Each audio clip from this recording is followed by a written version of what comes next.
یہ دنیا بے شمار چھپے رازوں کی دنیا ہے۔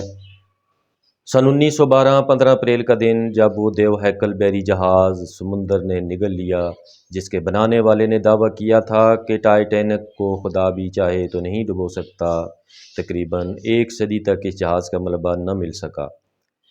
سائنس نے جب ترقی کی، گہرے سمندر میں جانے والی آبدوزیں آئیں تو اس جہاز کا ملبہ سمندر کی تہہ میں 13,000 فٹ کی گہرائی میں تلاش کر لیا گیا۔ ٹائٹینک آبدوز، جس میں 2 پاکستانیوں سمیت 5 افراد سوار تھے، جب ڈوبی تو ٹائٹینک جہاز کی سمندر میں ڈوبی ہوئی کہانیاں بھی ابھرنے لگیں، زخم تازہ ہونے لگے۔ انہی کہانیوں میں ایک ڈاکٹر گویلین کی کہانی ہے، جو سن 2000 میں سمندر کی تہہ میں بطور صحافی سب سے پہلی رپورٹنگ کرنے گئے تھے۔ BBC ریڈیو 4 سے بات کرتے ہوئے ڈاکٹر گویلین نے بتایا کہ میں ٹائٹینک کے ملبے کے مقام سے خبر دینے والا پہلا صحافی تھا، اس لیے میں کافی پرجوش تھا۔ اس وقت وہ امریکہ کے ABC نیٹ ورک میں بطور سائنس ایڈیٹر کام کر رہے تھے۔ انہوں نے بتایا کہ ڈائیونگ پارٹنر برائن اور روسی پائلٹ وکٹر کے ساتھ وہ ایک چھوٹی روسی آبدوز نما میں سوار ہوئے، جسے سمندر میں اتار دیا گیا۔ سمندر کی گہرائیوں میں پہنچنے کے بعد سب سے پہلے انہوں نے جہاز کے ملبے کے اگلے حصے کا جائزہ لیا، جس کے بعد فیصلہ کیا گیا کہ اب پچھلے حصے کا جائزہ لیا جائے، جو کچھ فاصلے پر موجود تھا۔ واضح رہے کہ 15 اپریل 1912 کو ٹائٹینک جہاز ڈوبنے سے قبل ہی 2 حصوں میں ٹوٹ چکا تھا۔ ڈاکٹر گویلین نے بتایا، جب ہم اس جانب پہنچے تو پانی کی رفتار کافی تیز تھی۔ اچانک جیسے ہم کسی چیز سے ٹکرائے اور یکدم ملبے کے بڑے بڑے ٹکڑے، جو ٹائٹینک کے زنگ آلود حصے تھے، ہمارے اوپر گرنا شروع ہو گئے۔ ڈاکٹر گویلین کو اب بھی یاد ہے کہ ان کو اندازہ ہو چکا تھا کہ وہ لوگ پھنس چکے ہیں۔ انہوں نے بتایا کہ ان کے ساتھ موجود پائلٹ، جو ماضی میں روسی لڑاکا طیارے اڑاتے تھے، آبدوز نما کو نکالنے کی کوشش کرنے لگے۔ یہ ایسا ہی تھا جیسے آپ کی گاڑی کیچڑ میں پھنس جائے، آپ آگے جانے کی کوشش کرتے ہیں، پیچھے جانے کی کوشش کرتے ہیں، پھر آگے اور پھر پیچھے، تاکہ کسی طرح سے باہر نکل سکیں۔ ہم سب خاموش تھے، کسی نے بھی وکٹر کی توجہ ہٹانے کی کوشش نہیں کی۔ ہم جانتے تھے کہ ہم مشکل میں پھنس چکے ہیں، اس لیے ہم خاموش رہے۔ ڈاکٹر گویلین کے مطابق وکٹر کی مہارت کی وجہ سے بالآخر وہ نکلنے میں کامیاب ہوئے۔ ہم خوش قسمت تھے، لیکن ہم تقریباً 1 گھنٹہ پھنسے رہے اور میں نے دل میں الوداع کہنا شروع کر دیا تھا۔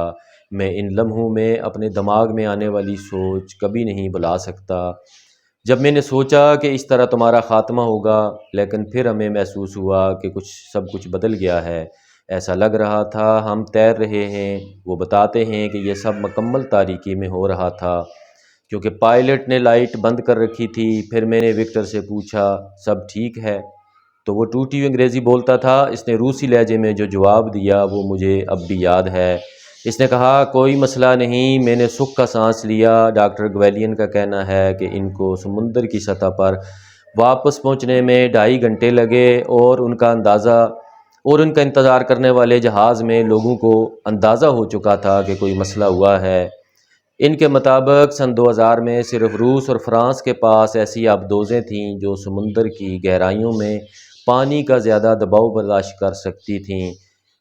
وہ جس 26 فٹ کی روسی آبدوز میں سوار تھے، اس کا لاپتہ تفریحی آبدوز سے موازنہ کرتے ہوئے ڈاکٹر گویلین نے کہا کہ ہماری آبدوز اتنی پرآسائش نہیں تھی۔ میں نے ٹائٹن کی تصاویر دیکھ رکھی تھیں، وہ تو ایک حویلی ہے۔ وہ بتاتے ہیں کہ جس آبدوز میں وہ سوار تھے، اس میں دونوں طرف 2 بینچ تھے اور بیچ میں پائلٹ بیٹھا تھا۔ انہوں نے اعتراف کیا کہ ان کو پانی سے ڈر لگتا ہے۔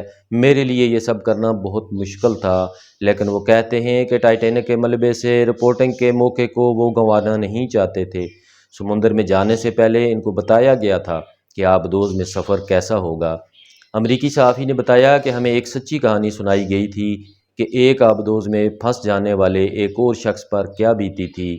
اس کا پہلا رد عمل بیچ کی جانب بڑھنا تھا، کیونکہ جب آپ اس طرح پھنس جاتے ہیں تو آپ فوری طور پر پہلے رد عمل کے طور پر اٹھ کھڑے ہوتے ہیں اور بیچ کی جانب ہاتھ بڑھاتے ہیں، جو بالکل سر کے اوپر ہوتی ہے، یہ سوچتے ہوئے کہ آپ فرار ہو سکتے ہیں۔ اس شخص نے گھبراہٹ میں یہی کیا اور خود کو ڈبو لیا۔ کیونکہ جیسے ہی اس نے بیچ کھولی پانی اندر آیا، اور وہاں دباؤ اتنا زیادہ ہوتا ہے کہ یہ تیز دھار آلے کی طرح آپ کو کاٹ دیتا ہے۔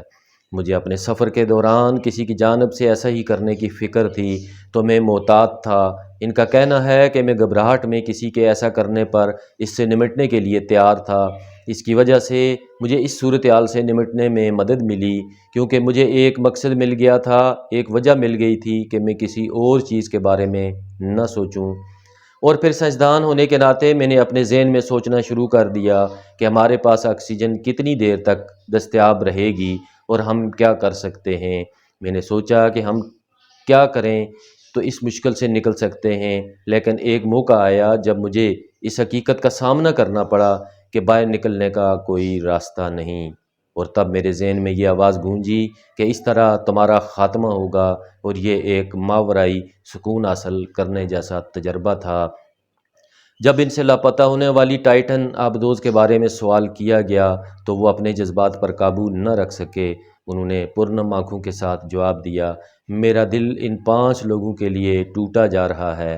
میں جانتا ہوں ان پر کیا بیتی ہوگی۔ اسے بیان کرنے کے لیے میرے پاس الفاظ نہیں، میں بس دعا کر رہا ہوں۔